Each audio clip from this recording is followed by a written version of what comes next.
All right, so Torkornoo. Oh. Yeah. Gertrude, yes. I think that she's doing the right thing, as lawyer said, going to court and so that we can establish the basis of these things. Yeah. For layminds, if you look at the reading of Article 146, it is obvious that Article 1463 recommended a certain process for the removal of a justice of the Supreme Court, and Article 1466 recommended a process for the removal of a Chief Justice. If the constitutional framers intended us to read those clauses together, perhaps they would have said so. What she's challenging now is that the process that undertook was a process that was towards removing her as Chief Justice of the Republic. That there's a separate process towards removing her as a Justice of the Supreme Court.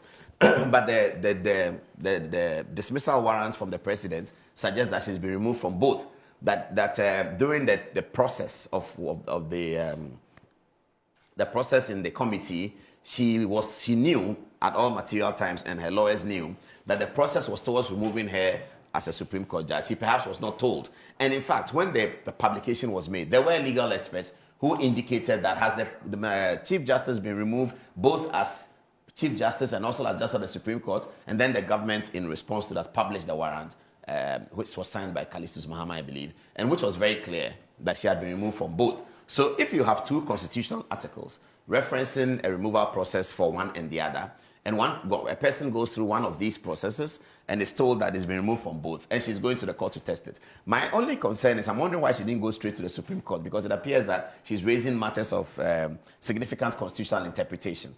But I'm guessing that she knows what she's doing, and so the High Court will look at it. But I'm hoping that the Supreme Court can have the opportunity to look at it so that we can settle it once and for all. If the Supreme Court comes and says that when a process undertakes under Article 1466 to remove an individual as a Chief Justice, we should understand that process to be removing that person as a Justice of the Supreme Court as well. Then that will be the settled law. But until then, I'm sure that we will wait to see what happens. She has other complaints about the processes itself, about human rights issues. She's tried it once. The courts have said that it's an Article 146 process and they cannot look at it, etc., which disappointed some people. But let's see how she takes this on. And she also still has one application pending at the ECOWAS court, I believe, the final determination on whether the government of Ghana will owe her money or not.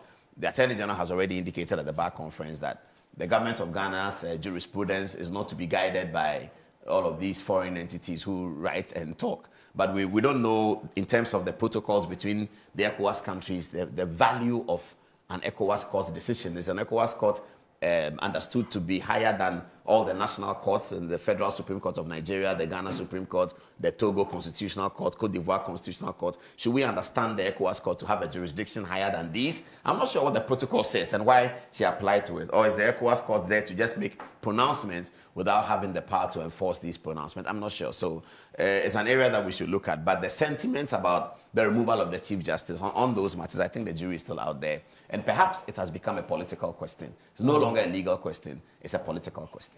She argues that the responses that she submitted to the President in respect of the three petitions were in respect of allegations for her removal as Chief Justice and not as Justice of the Supreme Court. Now I quote, "The purported premier facie determination, a copy of which has to date not been provided to me." She's still expecting the basis for the premier, the establishment of the premier facie scheme to be given But here. if it's true, she doesn't have that, then that's a big problem. Yes, was in relation to the petitions for my removal as Chief Justice and not as Justice of the Supreme Court. And said Justice Torkornoo further argues that the committee was set up as stipulated under Article 1466 of the Constitution to consider whether or not to recommend her for removal as Chief Justice, but not as Justice of the Supreme Court. But Paul, have you heard those who have also said that this matter is an open and shut matter? It's decided, it's clear. And he, in fact, before you came, Hamza mentions, whilst you were here off air, Hamza, for instance, mentions the Gertrude matter. There's also the Justice Lega matter, Ghana Bar Association versus the Attorney General, must have been something 1995 thereabout, where that matter, in fact, I can even read exactly what the Justice Lega at the time What was the case? said. I'm sure you've seen that. No, what is the Pega case? Okay, What does so let me read what please read it. It's the 1994, 1996. It's the Ghana Bar Association versus Attorney General. I don't recall exactly what the matter was, but this is what it says. Without mincing words, the ultimate result this action is intended to achieve for the plaintiff is the removal of the second defendant as Chief Justice of Ghana And as a fallout, a judge of the Supreme Court, the substratum of the plaintiff's case, as we have stated earlier, is that the second defendant is not a man of high moral character and proven integrity to be the Chief Justice. Ipso facto, a judge of the Supreme Court, since the qualifications are admittedly the same. 4, if the second defendant is disqualified from occupying the post of Chief Justice on grounds of lack of integrity, I do not see how he can continue to be a judge of the Supreme Court. There's also one that someone has actually sent, which has to do with Justice Ahmad Otango. That's more recent. That's more recent. When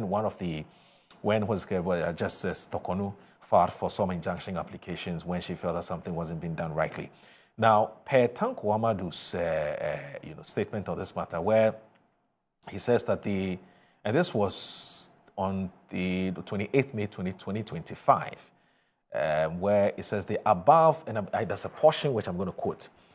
The above observations provoked by paragraph 12 of the applicant's affidavit aside, I need hardly say that I arrived at the conclusion that this application must fail without relish, mindful of the fact that the applicant, Honorable Lady Chief Justice of the Republic, is going through a process that may define her career on the bench as Chief Justice and as a judge, one way or the other. So I'm saying that justices or judges have made some pronouncement on this matter as to whether the matter is consolidated, whether it is dual, or one does not affect the other. Do you get the point I'm making? Yeah. So I don't know whether that changes your position on this matter, or you still think that it will be a very useful exercise, if for nothing at all, for it will improve our legal jurisprudence. It will be a very useful exercise because in all of those cases, yes, I've heard what you said and I heard what lawyers said, and it's true. But we have to determine the value of these statements in the context of the judgment, because judgments are divided into 2, sometimes into 3.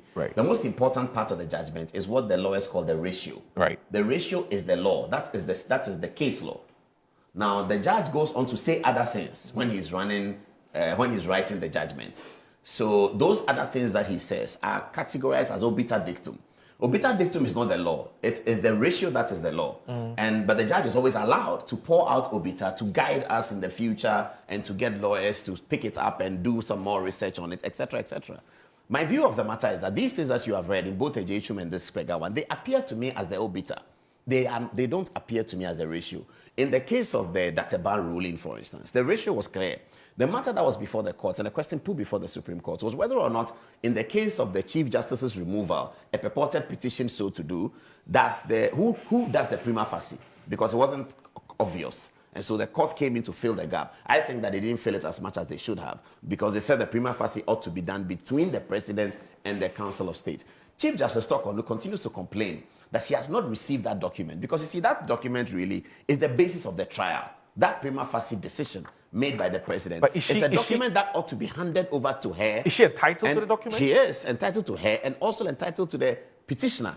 And also given to the committee, because that is the basis of the trial. So a letter comes to the President that please remove Chief Justice Bafoboni because of so and so and so and so and so that he has done, which is being alleged by a Ghanaian.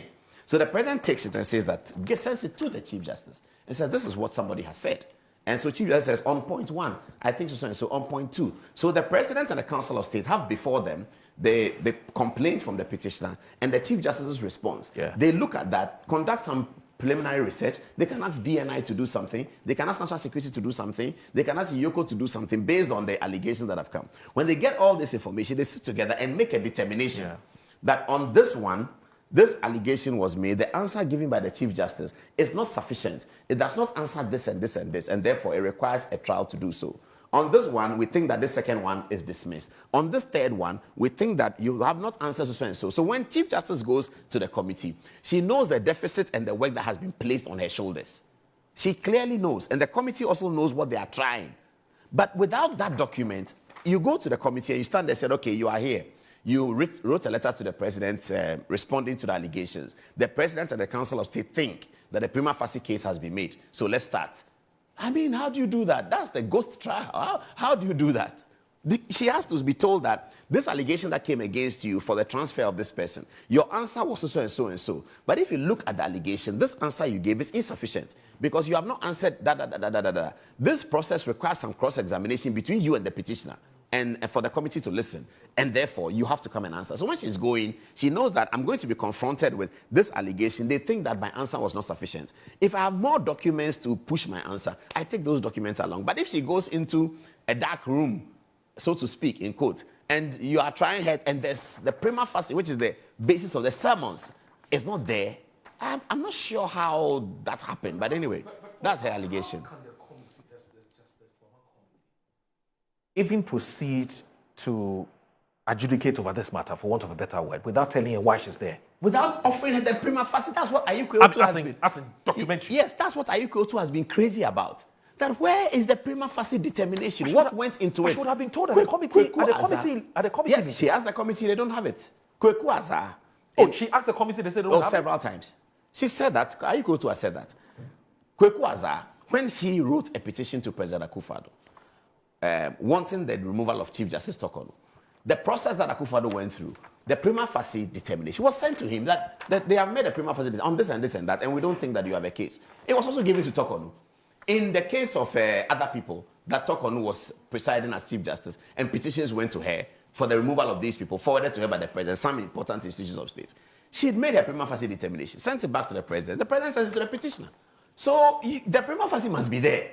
That the prima facie is not there, if it is true that it's not there, I mean, I don't understand. Maybe that's why Sophia Kofu is speaking the way she's speaking. That's fine, but I'm saying that documentary evidence of the basis for establishing a prima facie case against her, is this something she's entitled to as of right or out of courtesy?